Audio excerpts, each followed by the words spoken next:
c'est un petit peu le YouTube de la bande dessinée. C'est-à-dire que c'est le premier site autour de la bande dessinée qui permet à tout un chacun de créer des bandes dessinées en ligne directement en téléchargeant des planches au format JPEG, qui permet de manager son album, de réorganiser ses pages et qui va ensuite permettre de diffuser largement son ouvrage sur le net. À savoir que comme YouTube, on va pouvoir embarquer sa BD sur son blog. Les personnes qui vont aimer votre BD vont pouvoir l'embarquer également sur leur blog pour faire de la pub.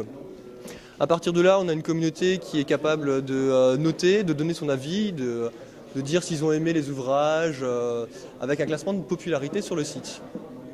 Et donc, dans une deuxième étape, nous ensuite chaque mois on édite, on commence avec un album par mois et on a mis en place un processus éditorial où les votes des internautes et nos choix éditoriaux se combinent afin de sortir chaque mois un ouvrage sur format papier qu'on vend directement sur le site. Voilà, donc à l'origine, nous sommes tous les deux de grands fans de bande dessinée. Et c'est vrai qu'en tant que lecteur, on n'avait pas trouvé quelque chose qui nous satisfaisait vraiment. Et certes, il y avait les blogs, ils sont très bien les blogs, mais c'est pour nous quelque chose de différent que la bande dessinée sur Internet. Donc on a vraiment cherché et n'ayant pas trouvé, on s'est dit pourquoi pas créer nous-mêmes ce site en fait. Et finalement, je pense qu'elle commence à bien marcher. On a déjà 200 albums. On a 2600 membres et on a des grands ouvrages de qualité et en quantité également. Voilà. Donc moi je suis Arnaud Boer, donc je suis le président de Manolo Sanctis. Je viens d'un parcours ingénieur avec donc Centrale Nantes comme Mathieu, un de mes associés, et de l'ESSEC ensuite. J'ai fait 2 ans de conseil en stratégie avant de commencer Manolo Sanctis. Donc pour parler un petit peu du contexte de la BD, il faut savoir que donc, la BD c'est l'un des seuls secteurs des industries culturelles qui est réellement en croissance depuis plus de 10 ans. C'est un marché qui est quasiment aussi gros maintenant que celui de la musique, contrairement à ce qu'on pourrait penser parce que c'est assez peu médiatisé. C'est toujours évidemment dominé par des gros acteurs du marché, toutes les grosses maisons d'édition qu'on connaît tous, mais avec l'émergence petit à petit de maisons d'édition indépendantes qui commencent à grappiller petit à petit du terrain sur les gros du marché, et dont Manolo Sanctis fait partie.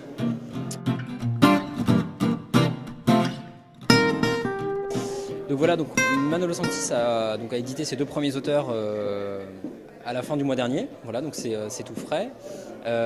Donc ces auteurs, il faut savoir, sont des auteurs qui sont mieux payés que dans l'édition traditionnelle parce que ça fait partie du concept Manolo Sanctis, c'est de la vente en direct, donc les auteurs sont mieux payés.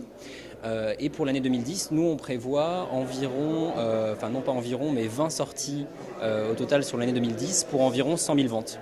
Il faut savoir que 100 000 ventes, pour positionner ça dans le marché de la BD en France, c'est 40 millions d'albums vendus par an. Voilà, donc c'est un marché qui est quand même assez conséquent.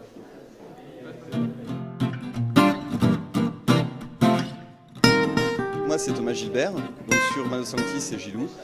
Je suis un jeune auteur de BD du coup, ça fait 1 an et demi que je suis dans le milieu. Et j'ai fait des études à Saint-Luc, donc en Belgique, de Bruxelles. Et donc après être sorti de Saint-Luc, j'ai démarché les éditeurs, donc vraiment classiques.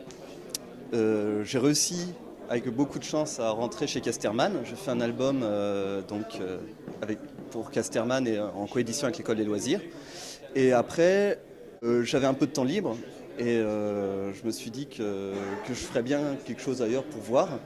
Et j'ai découvert cette plateforme qui est Manolo Sanctis et qui en fait me permettait de poster des planches de BD donc inédites. Dès que j'avais fini en fait une page, je pouvais la mettre en ligne et du coup avoir un suivi et avoir le retour des gens qui étaient inscrits. Donc oui, grâce au fait à la plateforme Manolo Sanctis, ça a permis d'avoir des retours des lecteurs. Et du coup, ils me donnaient des pistes pour la suite de l'album ou des critiques qui permettaient de continuer. Et du coup, j'ai fini tout un album et là, les gens de Manolo Sanctis m'ont dit écoute, ça serait sympa si on le sortait en version papier. Et donc voilà. En fait, mon album s'appelle Oklahoma Boy. En fait, c'est l'histoire d'un enfant fin 19e siècle dont en fait le père est un intégriste donc religieux et En fait, à partir de ça, on voit comment l'enfant se place par rapport à sa société et par rapport à l'influence qui est quand même très forte de sa famille. En fait, je voulais un peu parler En ce moment, on parle beaucoup que les enfants sont mauvais à la naissance et tout ça.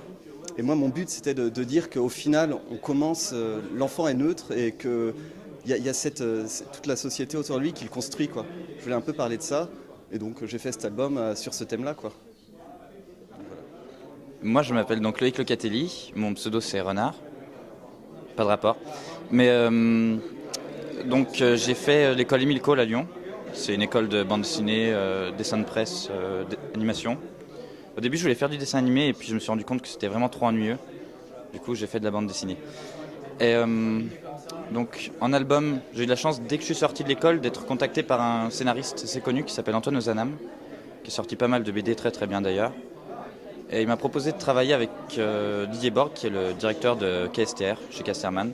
Donc on est parti là-dessus dès ma sortie de l'école et pendant un an j'ai travaillé sur cet album qui s'appellera donc Femme Fatale, qui sortira en mai. Et à la suite de ça, donc j'ai fini ça en mars. Et ensuite j'avais une BD sous le coude qui s'appelle Base Neptune, qui est donc la BD qui a été éditée chez Manolo Sanctis. Et je l'ai présentée à plusieurs éditeurs qui m'ont un peu envoyé bouler parce que j'étais pas connu ou que je les intéressais pas. J'ai remballé mes planches, je suis allé chez Manolo Sanctis, j'ai montré tout ça, ça a eu pas mal de succès par rapport aux fans, aux gens qui venaient poster leurs commentaires. Et donc voilà, quelques mois après, on m'a proposé de l'éditer. J'ai accepté et voilà quoi. L'histoire s'arrête là, aujourd'hui c'est la sortie et c'est super. Base Neptune, en fait, c'est un huis clos dans une base militaire fictive. C'est un combat en fait entre deux nations fictives qui s'appellent Neptune et Pluton.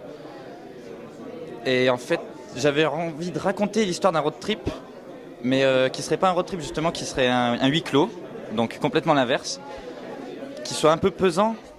Et justement, le road trip arrive au milieu de l'histoire en fait pour donner plus de légèreté, et, apaiser l'ambiance pesante qu'il y a dans l'album. Et donc en gros, j'ai rien dit sur l'histoire. L'histoire, c'est un mec, un espion de Pluton qui va dans la base Neptune justement et qui doit sauver les enfants.